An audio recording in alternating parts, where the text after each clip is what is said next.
Namaste friends, I'm Christina with Jai Bhakti Yoga Foundation. Today we're working on Supta Matseyandrasana, also known as Reclined Spinal Twist.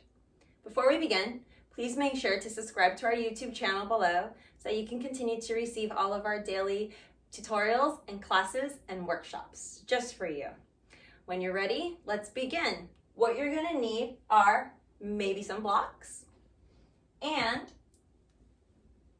your yoga blanket. If you don't have those, simply using a towel or also a couple of pillows is always welcome.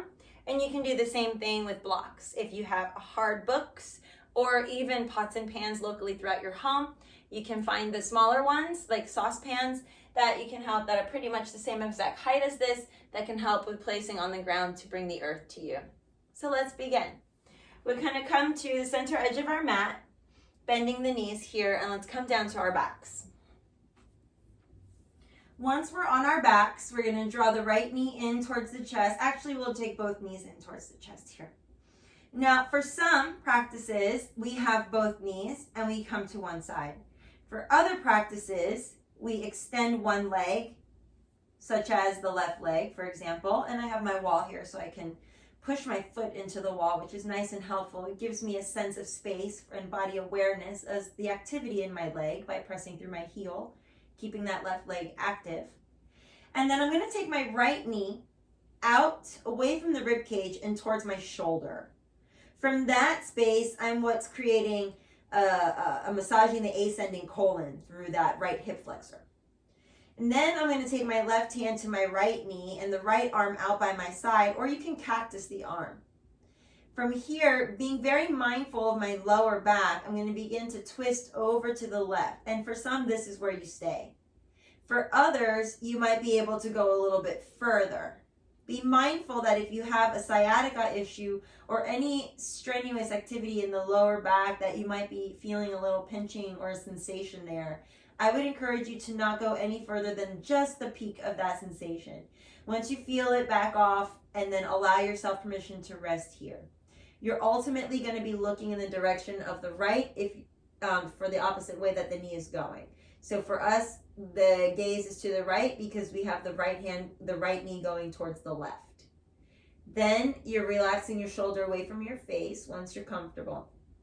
Also keep in mind, if you do have sensitivity through the lower back, that you might want to use that blanket. So I'm just going to come up real quick and bring my tools right within arm's length so I can show you.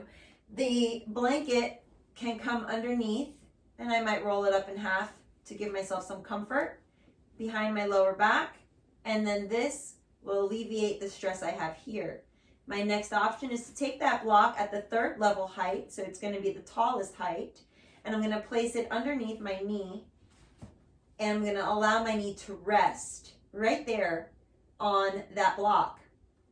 I can then comfortably rest my arm out and relax into the pose without having to feel any irritation or sensation of pain.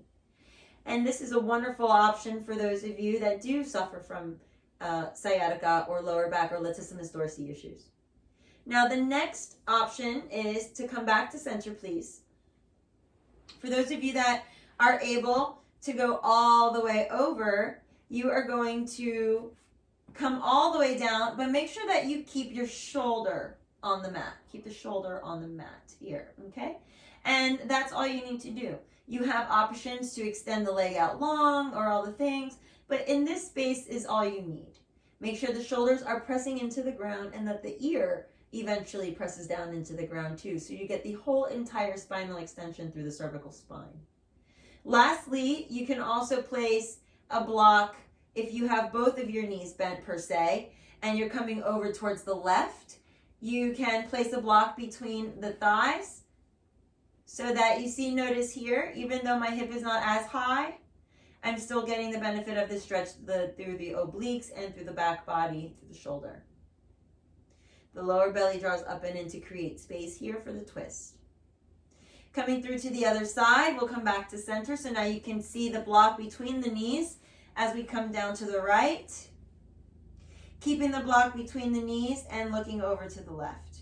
That can help you keep the thighs stable, keep the lower back comfortable on the mat. and it alleviates any tension.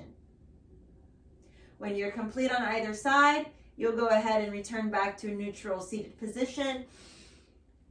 Thank your body and thank yourself. I hope this helps you on your yoga journey. And if you have any questions, comments, or concerns, by all means, please offer those to us so that we can continue to grow and learn together. May the light in me honor the light in you. And I hope to see you in one of our classes on our social media channels at Jai Bhakti Yoga, from Instagram to Facebook to LinkedIn, all the things, and of course our YouTube channel.